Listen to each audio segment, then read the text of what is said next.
Goat cheese tastes harder than cheese made from cow's milk because goat's milk has a higher proportion of certain fatty acids which sharpen the flavor. There are hard and soft varieties of goat cheese. The soft ones are usually sold in logs or discs and often have a coating of peppercorns, chopped herbs, or other flavorings. The texture of soft goat cheese makes it ideal for spreading on crackers or crumbling over pasta or salads. Goat cheese is also called chèvre, the French word for goat. Farmers start breeding goats when the animals are a year old. The gestation period lasts 5 months, meaning milk production begins at the age of about a year and a half. The goats go for a milking every 12 hours or so. The first step is to manually squirt some milk into a cup to check the quality.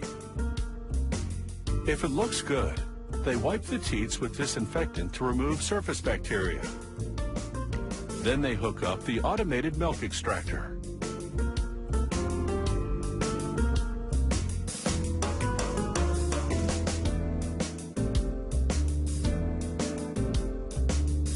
A milking takes just 2 or 3 minutes. It typically yields 2 to 3 quarts.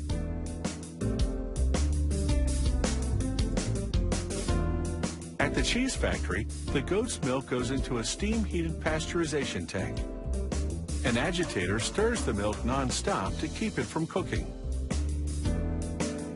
They heat the milk to 66 degrees Celsius, which kills off any bacteria. With the milk now pasteurized, they add bacterial cultures. These kickstart the fermentation. Then they add rennet. Diluted in water, rennet is an extract from calf stomachs. It contains enzymes which curdle milk. With the cultures and rennet in, workers now let the milk ferment for 18 hours. The result? Cheese curds in a watery liquid called whey.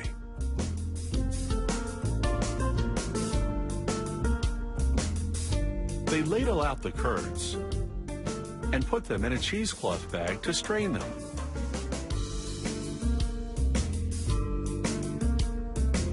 As they lift the bag, the sheer weight of the curds forces out much of the remaining whey.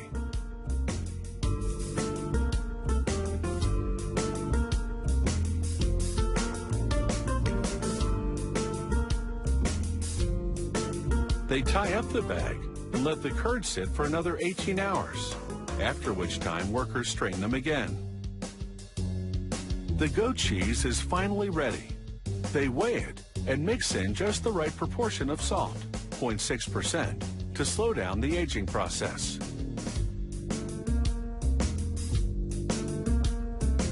One of the formats this factory produces is 175-gram packages, so workers weigh out 175-gram blobs of cheese.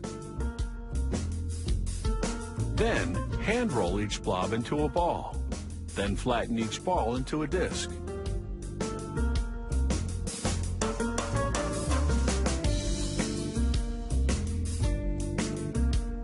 The disc goes into refrigeration until packaging time. The fridge temperature is 3 degrees Celsius, just above freezing. Some goat cheeses go for a roll in special flavorings. These are chives.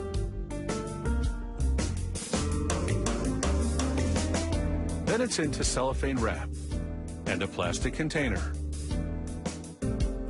On the product label, they stamp a best before date. Unopened, goat cheese has a 2-month shelf life. Once opened, about a week. Another format is log-shaped. They roll this particular variety in a 5-pepper seasoning.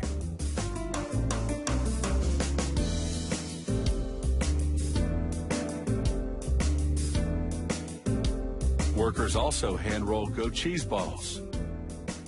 They go into a container with spices, sun-dried tomatoes, and olive oil. Goat cheese is a healthy food.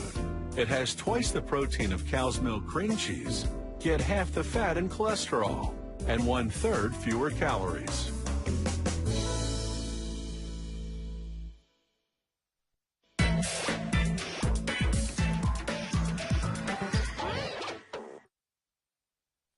iPods may rule in this digital age, but there's nothing quite like a melody that's mechanically generated by a music box.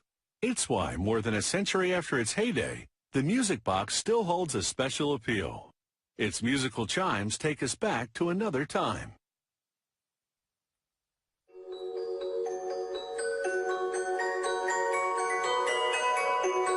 A revolving disc, swirling dolls, and luxurious cabinetry.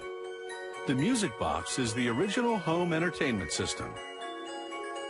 Today, they make these authentic replicas with computerized tools. They contour gear for the spring-wound motor and then carve teeth into it. This gear is similar to the type used in clockworks. It's a wind-up device. Next, they coil a 20-foot-long strip of steel into a little cast-iron barrel. This is called a spring barrel, and it's the device that stores the wound-up mechanical energy. Once the clutch is installed, it will be ready to spring into action. This circular blade now sculpts the weights that extend from the base teeth of the musical comb. The weights are called leads, and they help produce the low notes. To tune the bass, a technician snips the ends of the leads. She plucks a tooth to produce a note, then measures its pitch with an electronic tuning machine. She adjusts it by clipping off a bit more. This process is critical. It ensures each of the 76 teeth on the musical comb will hit all the right notes. There's a damper for each tooth to quell its vibration. They install these dampers on a rail next to the star wheels, the part that plucks the teeth of the comb to produce notes. The technician aligns the dampers to the star wheels and bolts everything to a cast iron plate called the bed plate. Using a pincers-like tool, he checks the tension of the dampers and makes adjustments. Now he secures the upper comb to the bed plate and turns it around to install the lower comb. Music boxes with two combs instead of one have a richer sound.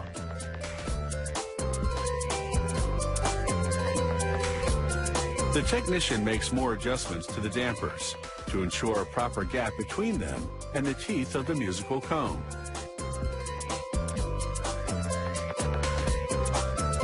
He installs the bar that holds down the music disc while it plays. Then he bolts the motor frame to the side of the cabinet, followed by the winding and disc drive gears. He attaches the spring barrel to the gears. Here, he installs a speed control mechanism for the winding gears. It's called the governor because it governs the speed. He winds the motor to power it up for a test run, and then checks all its parts to confirm the motor operates smoothly. When he's satisfied that it does, it's time to install the musical components, beginning with the soundboard, which amplifies the notes. Next, the bed plate with its double comb assembly is mounted onto the soundboard. He screws support brackets to the box. They'll prop up the musical disc. He checks the setup with the dummy disc.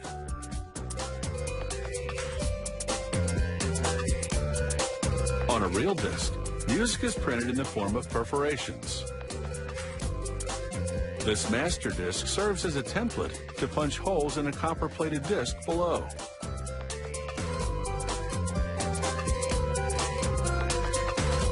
The punctures form curls in the underside of the disc, and it's these metal curls that will set the music in motion.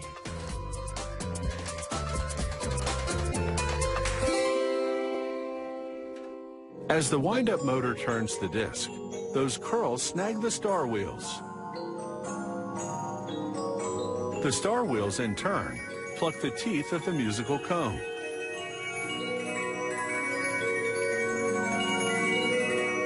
The music isn't digital, but it's truly magical. The music box is one technology that stands the test of time.